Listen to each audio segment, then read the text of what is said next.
मैं हैरान होता हूं विवेक जी, कभी आप और समाजवादी पार्टी के लिए क्या आप लोगों को हिंदुओं से कोई लेना देना नहीं बचा? आप किस राजनीति के बियाबान में भटक रहे हो मित्र? क्या कांग्रेस और सपा को नहीं बोलना चाहिए था कि मेरा मन दुखता है, मेरी आंख में आंसू आता है जब मैं देखता हूं कि देव प्रतिमाएं खंडित होकर इस बंद कुएं में गाड़ दी गई? नहीं बोलना चाहिए? चुनाव आएगा तो झोला लेके निकल लोगे वोट के लिए, बोले वोट लाओ वोट लाओ वोट लाओ वोट लाओ, है? लेकिन ये सवाल नहीं उठाओगे? क्या शर्म आती है ये सवाल उठाने में किसी को? देव प्रतिमाओं के साथ ये व्यवहार, उनको छिन्न भिन्न करके कुएं में दबाया गया, क्या राहुल जी को नहीं बोलना चाहिए? प्रियंका जी फिलिस्तीन का बैग लेके चल रही हैं, लेकिन इस पर नहीं बोलने की, संभल में मूर्तियां खंडित अवस्था में क्यों?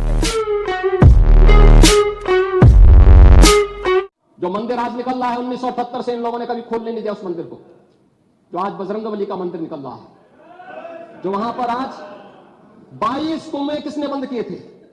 इन 22 कुओं को भी वहां पे बंद किया गया। और वहां का माहौल इतना तनावपूर्ण किसने बनाया था? ये पत्थरबाज कौन थे? एक भी गिरफ्तारी बिना साक्ष्य के नहीं हो रही है।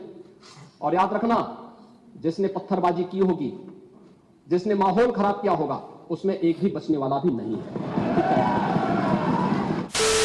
नमस्कार दोस्तों, स्वागत है आपका अमिताभ अग्निहोत्री जी की बहुत ही ज़बरदस्त और धमाकेदार डिबेट वीडियो में।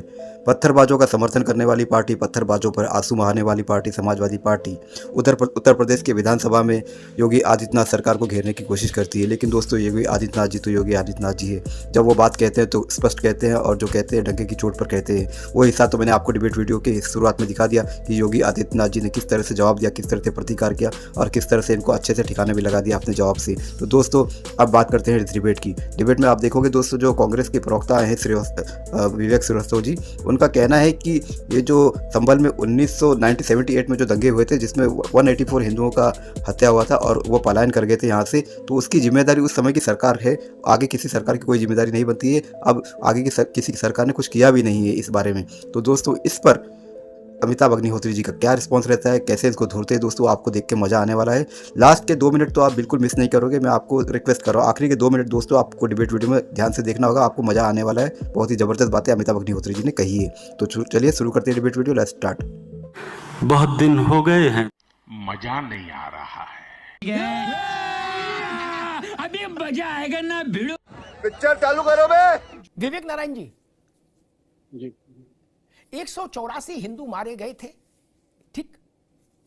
और झूठी खबर फैलाई गई कि एक मौलवी को मार जिंदा जला दिया, क्या हिंदुओं ने? और मौलवी की बिरादरी वालों ने अग्नि स्नान कराया था। लेकिन तब तक तो जो होना था दंगा हो गया। शफीकुर रहमान बर्क तब मेरे ख्याल से चंचल यादव की उम्र में रहे होंगे, क्या ये उभर रहे थे? तो इनके लिए भी बड़ा असाइनमेंट था कि दंगा भरपूर हो।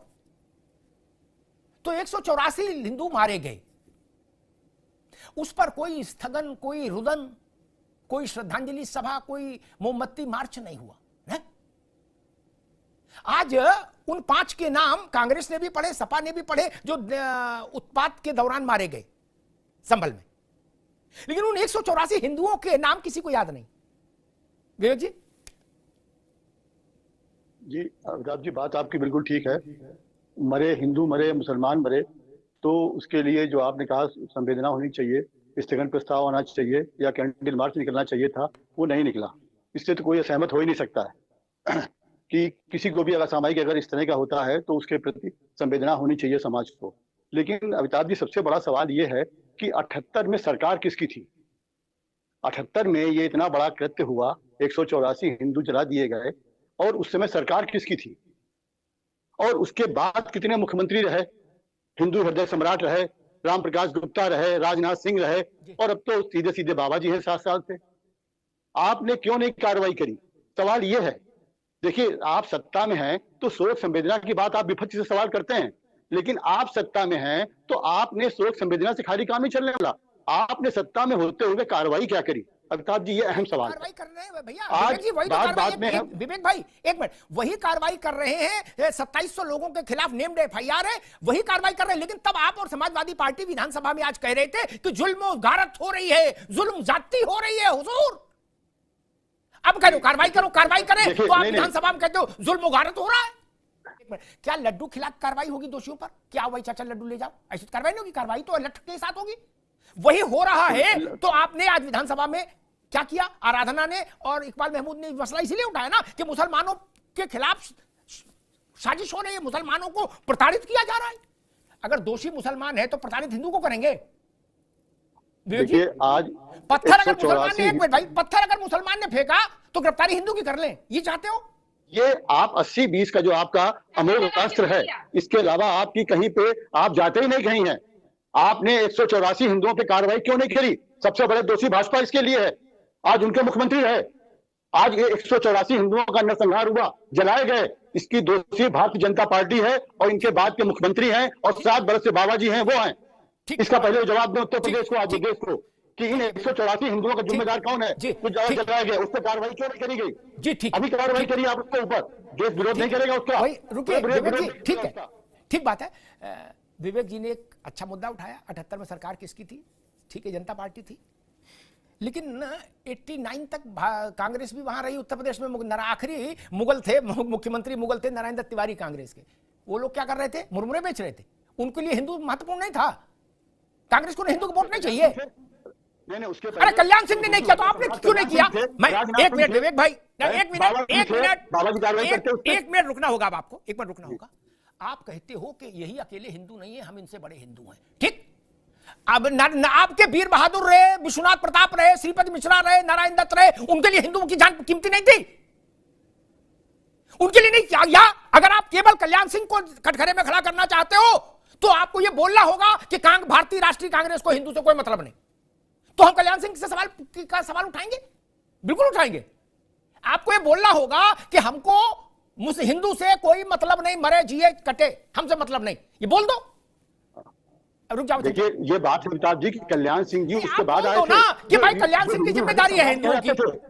उसके बाद राम प्रकाश नहीं, जिम्मेदारी बात नहीं होती है। देखिए आपके बाद जो ड्यूटी पे आया उसकी जिम्मेदारी ज्यादा बनती है। आपके बाद जो उस कुर्सी पे बैठेगा तो उसकी जिम्मेदारी बनती है। तो चलिए आप नंबरदार बनते हैं, आप हिंदू हृदय सम्राट बनते हैं, आप हिंदुओं के नंबरदार हैं, आप उनके रक्षक हैं, तो आपकी ज्यादा जिम्मेदारी बनती है। आप सरकार में आए थे, नारायण दत्त तिवारी जी बाद में आए थे, वो लास्ट में थे वो।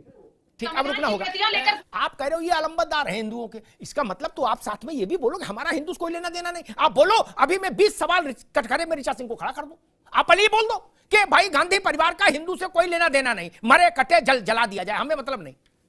और आप हर मस्जिद के नीचे मंदिर ढूंढ रहे हो। अमिताभ जी, मेरे गांव के बगल में एक गांव पड़ता है मुल्लापुर, वहां पे जब मुसलमान चले गए वहां से, आज भी मस्जिद खंडर हो गई। अब अगर 100 साल बाद कोई आएगा कि भैया कहेगा यहाँ पे मुसलमानों को भगा दिया गया या उजाड़ दिया गया, ये मस्जिद मिल रही है, उसको खोदने का काम करोगे? अरे अमिताभ सर, आप इतने बड़े पत्रकार हो देश के, और आप इतने, कभी कभी मैं सोचता हूँ कि आप लोग जो है कितने लेवल पे जाके आप लोग बात करते हो। एक बार आपकी हिम्मत है पूछने की कि आप बताओ ऋचा जी, उन्नाव भाजपा दंगाइयों के खिलाफ मुकदमा हुआ, जेल क्यों नहीं गए?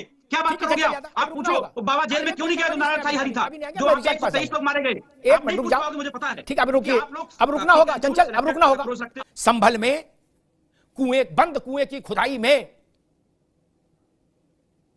भगवती पार्वती की प्रतिमा निकल रही है, माता लक्ष्मी की प्रतिमा निकल रही है, कार्तिकेय की प्रतिमा निकल रही है, लेकिन खंडित, ये किसने डाली? मैं हैरान होता हूं विवेक जी, कभी आप और समाजवादी पार्टी के लिए क्या आप लोगों को हिंदुओं से कोई लेना देना नहीं बचा? आप किस राजनीति के बियाबान में भटक रहे हो मित्र? क्या कांग्रेस और सभा को नहीं बोलना चाहिए था कि मेरा मन दुखता है, मेरी आंख में आंसू आता है जब मैं देखता हूं कि देव प्रतिमाएं खंडित होकर इस बंद कुएं में गाड़ दी गई? नहीं बोलना चाहिए? चुनाव आएगा तो झोला लेके निकल लोगे वोट के लिए, बोले वोट लाओ वोट लाओ वोट लाओ वोट लाओ, है? लेकिन ये सवाल नहीं उठाओगे? क्या शर्म आती है ये सवाल उठाने में किसी को? देव प्रतिमाओं के साथ ये व्यवहार, उनको छिन्न भिन्न करके कुएं में दबाया गया, क्या राहुल जी को नहीं बोलना चाहिए? प्रियंका जी फिलिस्तीन का बैग लेके चल रही है, लेकिन इस पर नहीं बोलने की, संभल में मूर्तियां खंडित अवस्था में क्यों कैसे आई? चंचल यादव भी नहीं बोल रहे और उनकी पार्टी के बड़े भी नहीं बोल रहे। बोलना चाहिए ना?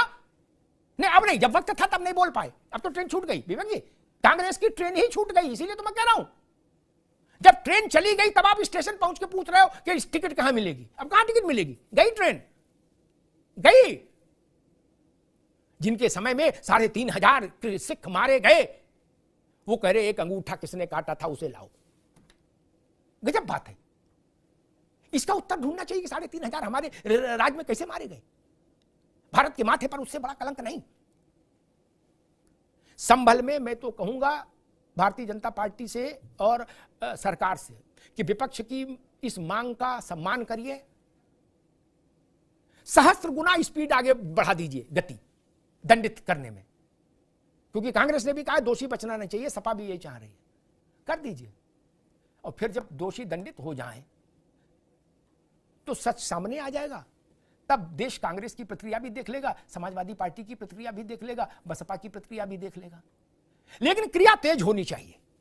और ये बड़ी लाख टके की बात योगी आदित्यनाथ ने कही कि सड़क पर बवाल होता है, घर से गोली चलती है, छत से पत्थर चलता है। ये कौन सी टेक्निक है?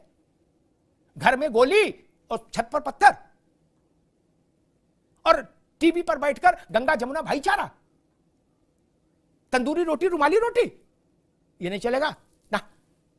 बात करो तो सीधी करो, छत पर पत्थर कैसे आए और घर से गोली कैसे चली, चाहे बहराइच में और चाहे संभल में। धन्यवाद। बंद करो हाथ जोड़ के। मैं तो दोस्तों डिबेट हो गई खत्म, वीडियो हो गई पूरी। उम्मीद करता हूँ दोस्तों आपने लास्ट तक डिबेट वीडियो देखा होगा और आपको पसंद भी आया होगा। और मैंने आपसे रिक्वेस्ट किया था कि लास्ट के 2 मिनट जरूर देखना। तो दोस्तों उम्मीद करता हूँ अगर आपने लास्ट के 2 मिनट की ये हिस्सा पूरा देखा है तो आपको डिबेट वीडियो अच्छी लगी होगी, पसंद भी आया होगा। तो उम्मीद करता हूँ दोस्तों ऐसी डिबेट वीडियो देखने के लिए आप प्राइम डिबेट के इस यूट्यूब चैनल को सब्सक्राइब करते जरूर जाओगे। मिलता हूँ मैं आपसे अगली वीडियो में, तब तक के लिए जय हिंद, वंदे मातरम।